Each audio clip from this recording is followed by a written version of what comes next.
성경에 그리스도인이라는 표현은 사도행전 11장 26절에 처음 나옵니다. 제자들이 안디옥에서 비로소 그리스도인이라 일컬음을 받게 되었더라. 안디옥 교회 성도들은 그리스도인이라고 불렸습니다. 그리스도인은 그리스도에게 속한 사람이라는 뜻입니다. 예수님을 믿고 구주로 고백한 사람, 예수님을 따르는 사람, 예수님의 제자, 하나님 나라의 백성을 말합니다. 그러나 이 호칭은 경멸, 멸시의 의미로도 사용되었습니다. 초대교회 성도들이 들었던 그리스도인이라는 말은 요즘 우리가 듣는 예수쟁이와 비슷한 느낌일 것입니다. 쟁이라는 말은 사람의 성질이나 습관, 행동, 모양 등을 나타내는 말 뒤에 붙어서 그 사람을 낮춰 부를 때 쓰이는 단어입니다. 겁쟁이, 고집쟁이, 깍쟁이, 욕심쟁이가 대표적인 예이죠. 그러므로 예수쟁이, 그리스도인이라는 표현은 예수 믿는 사람들에게는 독특함이 느껴지지만 그만큼 이질감을 느껴서 경멸과 멸시의 뜻을 담아서 표현한 것입니다. 그런데 베드로는 그리스도인, 예수쟁이란 말을 들으면 부끄러워하지 말고 하나님께 영광을 돌리라 라고 했습니다. 베드로전서 4장 16절을 보니까 만일 그리스도인으로 고난을 받으면 부끄러워하지 말고 도리어 그 이름으로 하나님께 영광을 돌리라 라고 했습니다. 여러분은 언제 어디서나 그리스도인으로, 예수 믿는 사람으로, 예수쟁이로 사셔야 됩니다. 그러나 요즘 그리스도인으로 사는 게 쉽지가 않습니다. 요즘 사람들은 절대 진리를 부정합니다. 절대적인 진리가 있다고 생각하지 않지요. 그래서 하나님의 존재를 인정하지도 않고 믿지도 않습니다.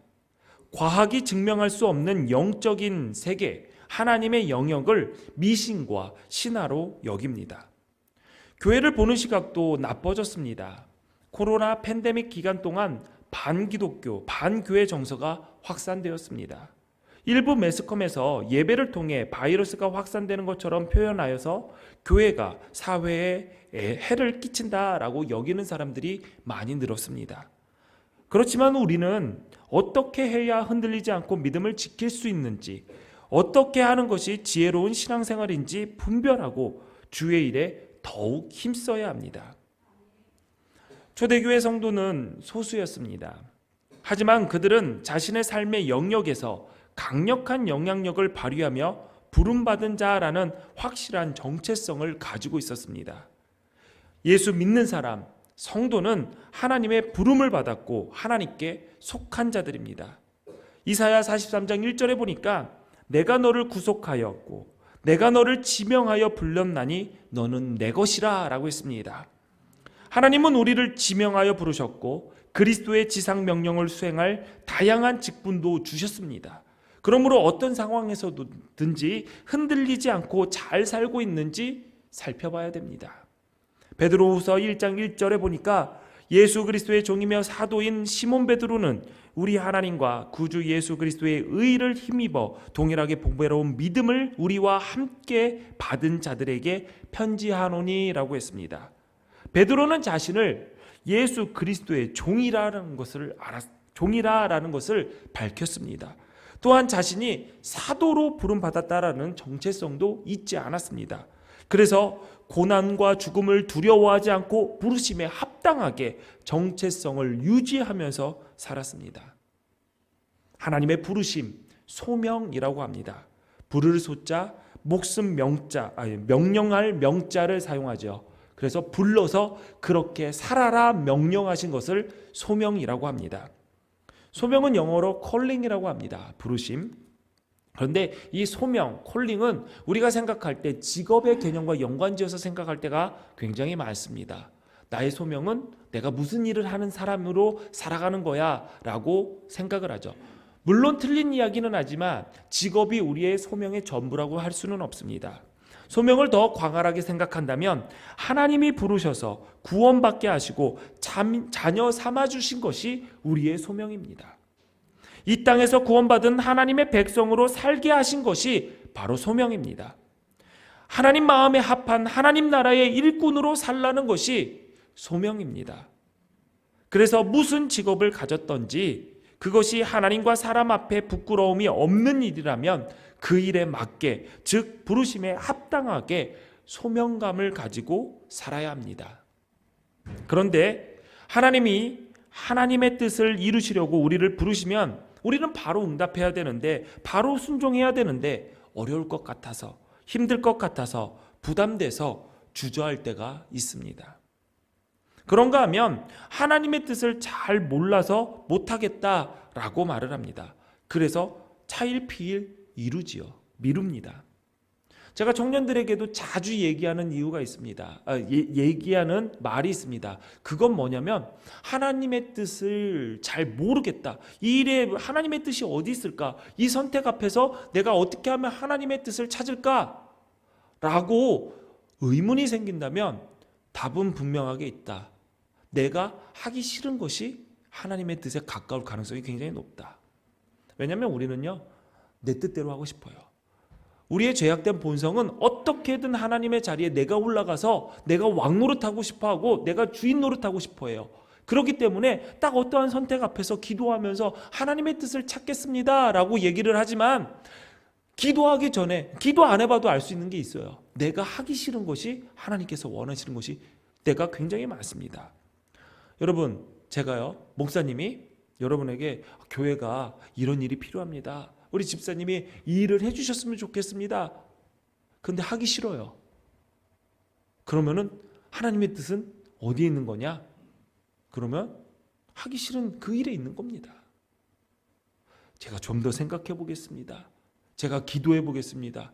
아니, 목사가 기도해보고 얘기를 하는데 뭘 더 기도하겠다라는 거예요.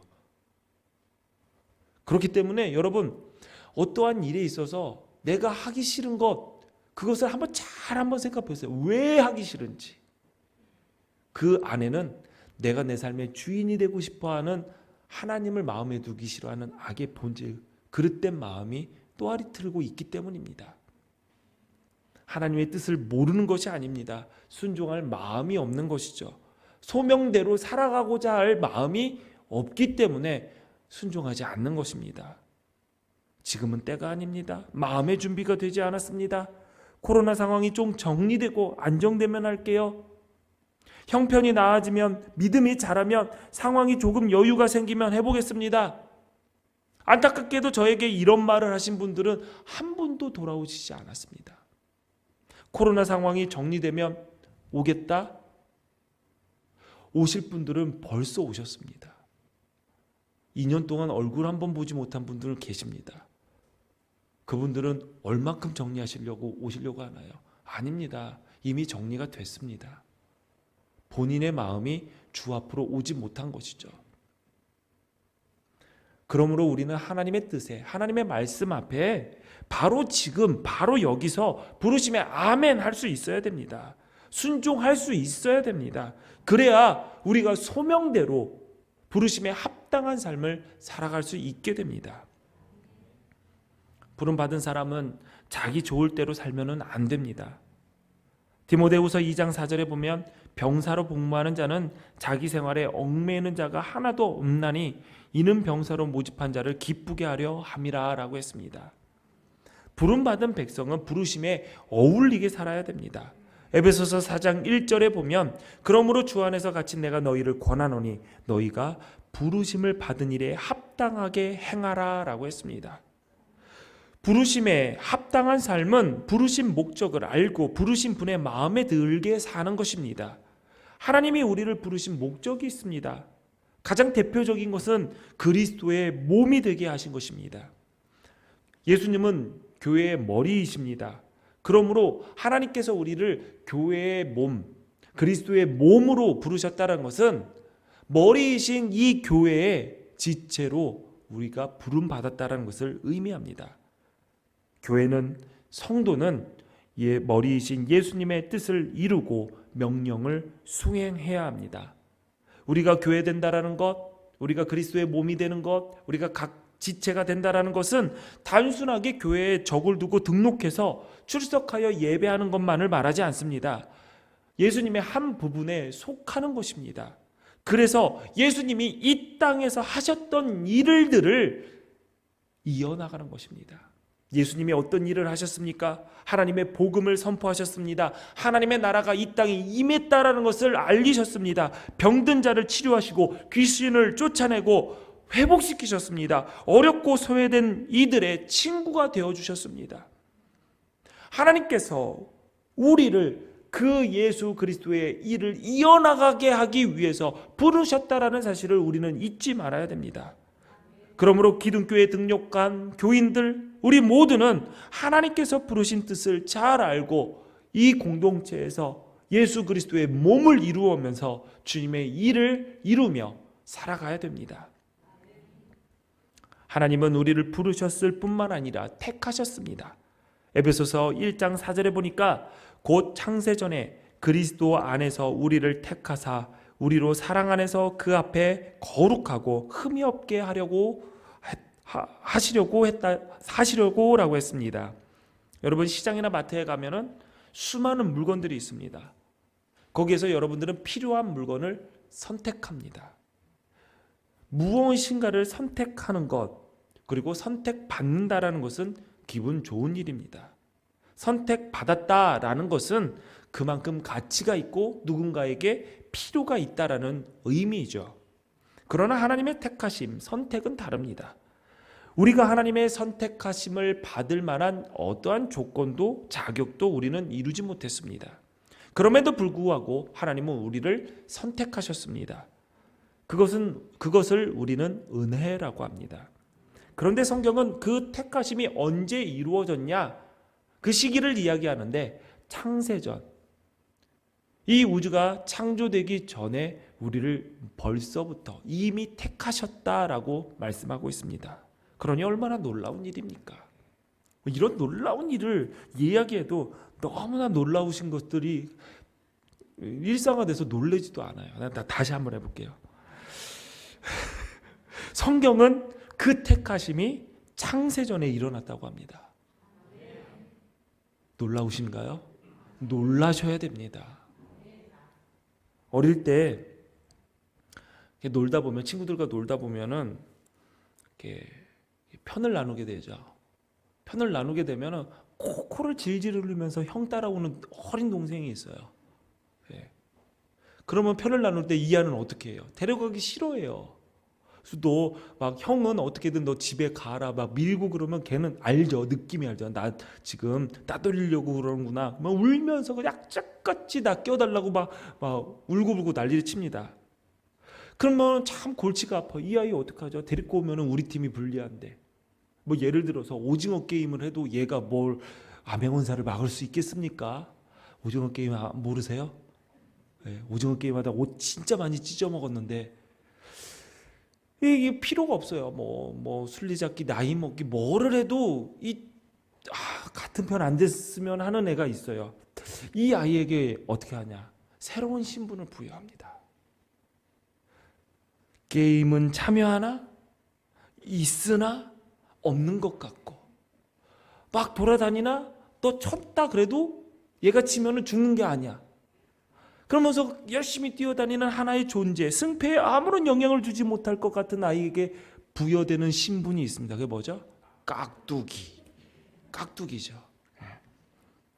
깍두기의 신분을 주죠. 그러면 뭔가 나는 속했다라는 기분이 주지만 아무런 영향을 주지 않는, 게임에 영향을 주지 않는 그 깍두기가 있어요. 사실 깍두기는 게임에 참여를 하고 같이 놀기는 하지만 어쩔 수 없이 선택받은 존재입니다. 버릴 수 없으니. 이거 버릴 수 없어. 근데 왜 깍두기예요? 찾아보니까 없더라고요. 아무튼 깍두기. 전 깍두기 좋아하는데. 근데 하나님께서 우리를 선택하신 게 깍두기로 선택하신 게 아니에요.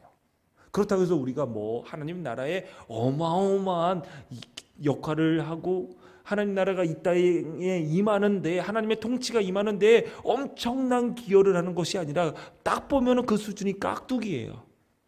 엄청나게 열심히 돌아다니나 승패에 아무런 영향을 미치지 못하고 뭔가를 하지만 뭔가 아무것도 안 하는 듯한 깍두기. 그런데 왜 이렇게 잘난 척을 할까요? 지가 다 아는 것처럼.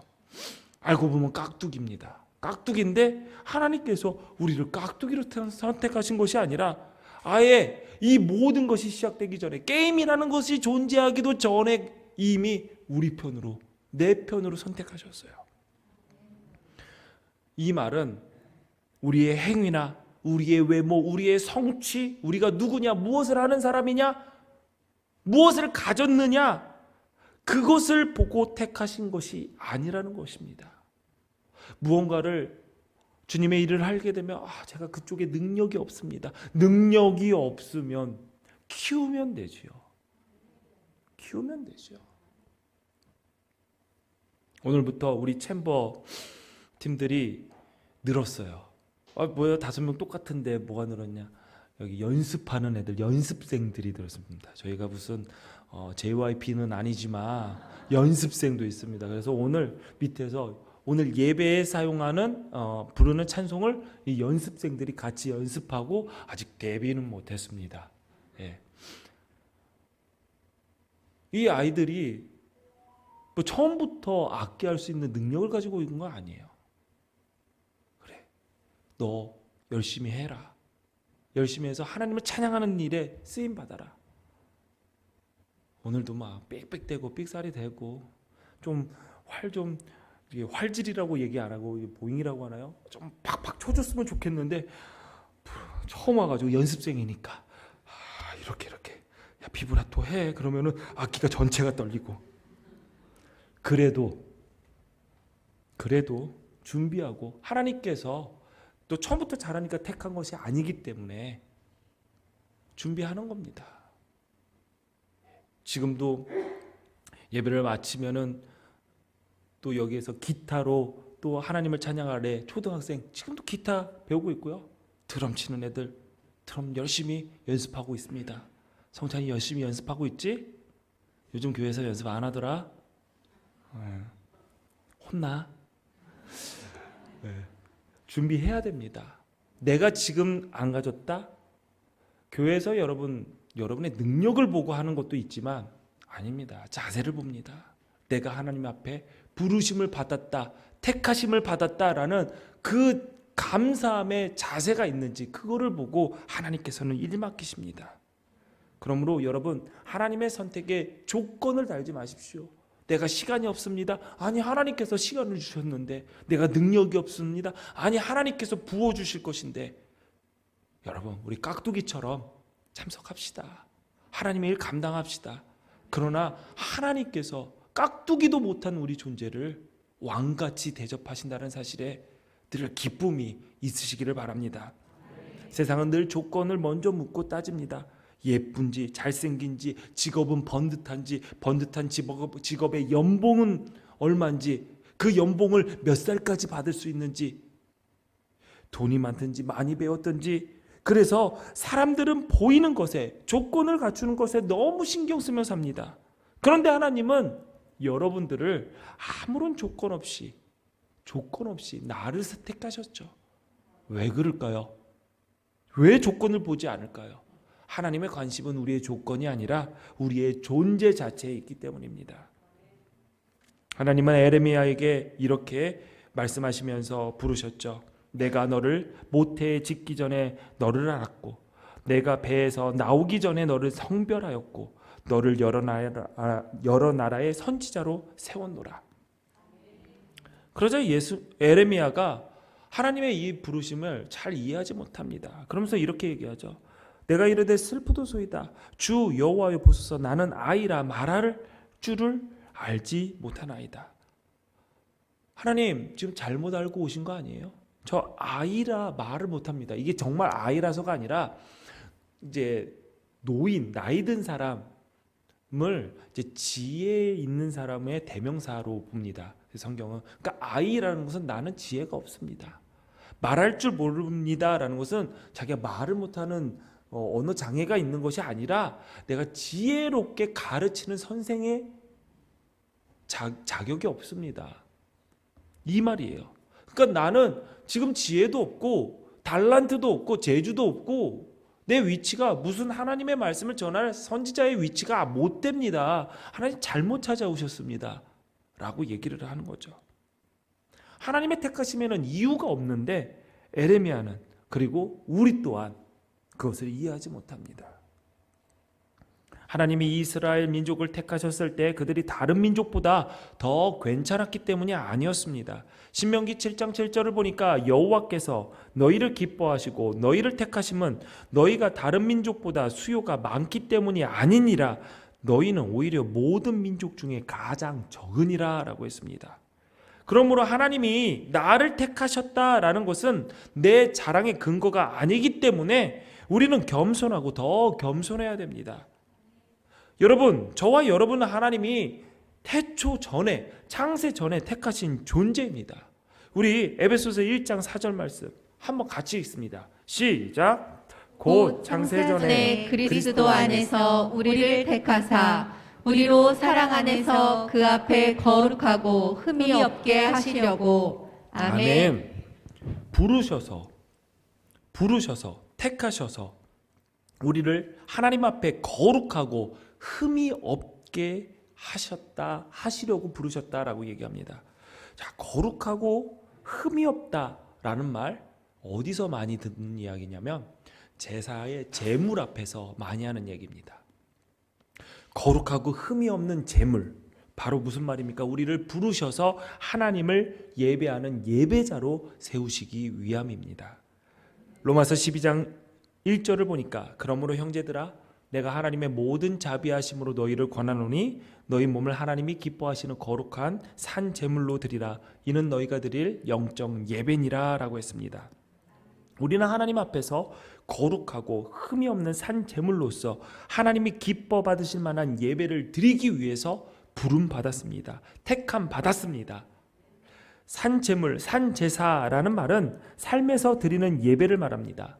매 순간 삶의 현장에서 하나님을 높이는 예배자로 살아야 한다는 뜻입니다. 그러므로 우리는 가정에서, 일터에서 하나님께서 받으실 만한 예배의 삶이 되어야 됩니다. 우리는 하나님을 예배할 뿐만 아니라 찬양하기 위해서 부름받았습니다. 이사야 43장 21절에 보니까 이 백성은 내가 나를 위하여 지었나니 나를 찬송하게 하려 함이니라 라고 했습니다. 신앙생활의 연수가 계속 쌓이다 보면 습관적으로 기계적으로 예배드리게 됩니다. 상황과 형편에 따라서 예배드리기 소홀할 때도 있습니다. 우리가 하나님께 영광 돌리고 하나님을 사랑한다라는 표현을 할 수 있는 유일한 방법은 하나님 앞에서 흠없는 거룩한 제물이 되어 산 제사로 하나님께 예배하는 것입니다. 하나님을 찬송하는 것입니다. 그러므로 여러분의 삶의 현장에서 매일매일 주님께서 허락하신 그 시간 속에서 그 자리에서 하나님을 예배하고 하나님을 찬송하십시오. 찬송을 부르세요. 여러분의 목소리로 찬송을 부르세요. 하나님께서 여러분에게 목소리를 주신 이유는 하나님을 찬송하게 하기 위해서입니다. 제가 여러 가지 악기를 다루는데 저에게 악기를 다루는 목표가 두 가지가 있습니다. 하나는 제가 열심히 배워서 우리의 아이들을 가르치는 겁니다. 두 번째는 뭐냐면 제가 배운 악기로 찬송가 있는 찬송을 다 연주해 보는 것입니다. 그래서 제가 지금 시간 날 때마다 찬송가를 꾸준히 악기별로 연주를 하고 있습니다. 그것도 내 파트 다 이렇게 해보고 있어요. 하나님께서 저에게 악기를 다룰 수 있는 달란트를 주셨으면 멋지게 뽐내라고, 물론 스스로 저도 거울을 보면서 아니면 녹음을 하는 거 보면서 스스로 대단하다 그렇게 생각해요. 그런 전문적인 용어로 자뻑이라고 하잖아요. 이런 거 없으면 못해요. 사실 연습이라는 게 쉽지가 않으니까. 그러니까 우리 악기 하시는 우리 챔버 단원들도 보면은 스스로 하는 거 듣고 녹음하고 듣고 스스로 못해도 잘한다라고 한번 본인의 연주에 취해보고 좀 즐겨보세요. 물론 전공하는 친구들은 그게 어렵겠지만 한번 그것도 필요하다고 생각을 합니다. 그래서 제가 연주를 하는데 그런 생각이 들어요. 하나님께서 누군가에게는 악기를 할 수 있는 달란트를 주셨지만 우리 모두에게 주신 달란트는 하나가 있구나. 뭐냐면 노래할 수 있잖아요.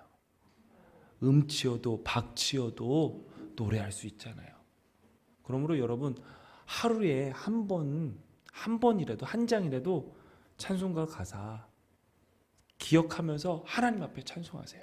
오늘 제가 여기에서 찬송 이눈에 아무 증거 아니 배워도 정말 수백 번을 불렀던 찬송인데 2절 찬송을 불렀는데 너무나도 은혜가 되더라고요.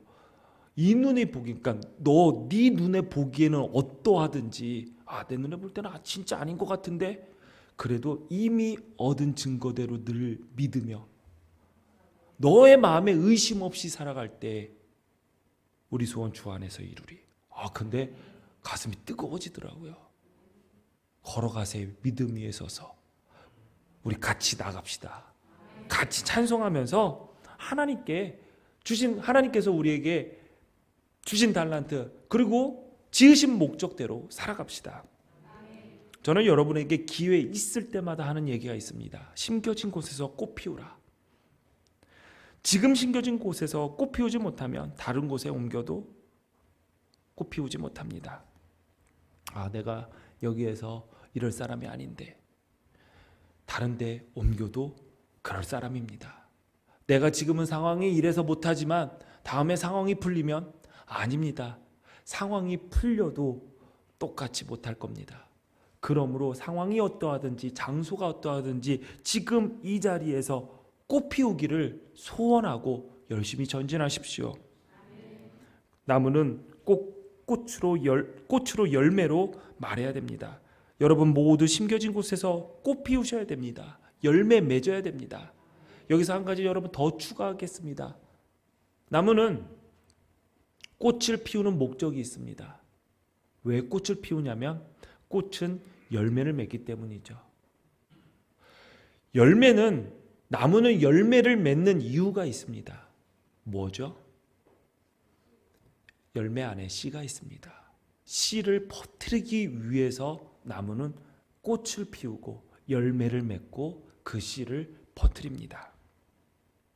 여러분 우리가 심겨진 것에서 꽃 피운다라는 말은 여기까지 나가야 됩니다. 우리의 열매 속에는 생명이 있습니다. 씨가 있습니다. 또 다른 생명을 전파할 수 있는 복음의 씨앗이 있습니다. 그러므로 우리는 꽃 피우기를 미뤄서는 안 됩니다. 주님께서 우리에게 새 생명을 주신 그 생명을 우리가 이어나가야 되기 위해서 부름받았다며 우리는 필히 열매를 맺어서 씨를 퍼뜨려야 됩니다. 그러려면 견실해야 됩니다. 흔들리지 말아야 됩니다. 부르심과 택하심을 믿고 내가 하나님 나라의 백성이지 하나님의 자녀이지 그 부르심과 택하심에 합당하게 살아가야 됩니다. 이 기둥교회에 오셨습니까? 기둥교회 성도이고 교인입니까? 하나님께서 이 기둥교회에 불러 모으셨습니다. 그러므로 나의 부르심에 분명한 정체성이 있어야 됩니다. 내가 이 기둥교회의 예배자로 부름받았구나. 하나님께서 나를 이 기둥교회의 장로로, 권사로, 집사로, 성도로 부르셨구나. 하나님이 나를 우리 가정, 우리 일터로 부르셨구나. 하나님이 나를 택하셔서 구원받게 하시고 아직 구원받지 못한 영혼 복음을 전하면서 살게 하시겠구나. 살게 하시기 위해 부르셨구나. 꽃 피우게 하시기 위해서, 열매 맺게 하기 위해서, 씨 뿌리기 위해서 나를 부르셨구나. 이 마음이, 이 확신이 소명감과 사명감으로 가득해야 합니다. 베드로전서 2장 9절에 너희는 택하신 족속이요 왕같은 제사장들이요 거룩한 나라요 그의 소유가 된 백성이니 이는 너희를 어두운 데서 불러내어 그의 기이한 빛에 들어가게 하신 이의 아름다운 덕을 선포하게 하려 하심이라 라고 했습니다. 우리는 택하신 족속입니다. 왕같은 제사장입니다. 거룩한 나라, 하나님 나라의 소유된 백성입니다. 왜 우리를 그렇게 삼으셨냐? 말씀은 이렇게 나와 있습니다. 우리를 빛의 자녀로 삼으신 예수님의 아름다운 덕을 선포하게 하려 하심입니다. 그러므로 우리는 예수님의 사랑을, 예수님이 구원의 길이 되심을 선포해야 됩니다. 전해야 됩니다. 그러므로 형제들아 더욱 힘써 너희의 부르심과 택하심을 굳게 하라 하신 그 말씀대로 더욱 힘써 우리의 부르심과 택하심을 굳게 해야 합니다. 그런 삶을 살아가야 됩니다. 견실해야 합니다. 그러면 오늘 본문 11절 말씀처럼 우리 주 곧 구주 예수 그리스도의 영원한 나라에 들어감을 넉넉히 너희에게 주시리라. 이 약속의 주인공 되시기를 바랍니다. 2022년 하나님의 부르심과 택하심을 받은 성도들께 견실하여 흔들리지 않고 언제 어디서나 예배자로 하나님의 자녀로 하나님 나라의 백성으로 사시기를 주님의 이름으로 축원합니다. 기도하십니다. 전능하신 하나님, 오늘도 하나님의 말씀을 듣게 하시니 감사합니다. 우리의 인생이 주께 예배하고 주를 찬양하기 위해 택함 받았다라는 사실을 잊지 않게 하시고 이에 합당한 삶을 살게 하옵소서. 또한 하나님께서 우리를 기둥교회로 부르셔서 예수님의 몸으로 살아가게 하시니 감사합니다. 그 부르심에 합당하게 하나님을 아버지로 모신 영적 가족들과 한마음으로 예수님의 사역을 이어가게 하옵소서. 우리에게 성령을 더하여 주셔서 부르심과 택하심을 굳게 하옵소서. 예수님 이름으로 기도합니다. 아멘. 자리에 일어나셔서 준비한 예물을 주님께 드립니다.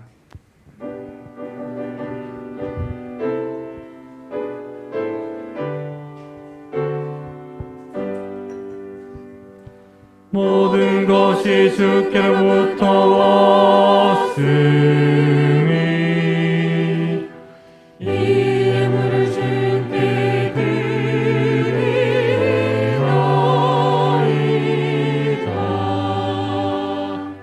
아멘. 드려진 예물 위해서 기도하겠습니다.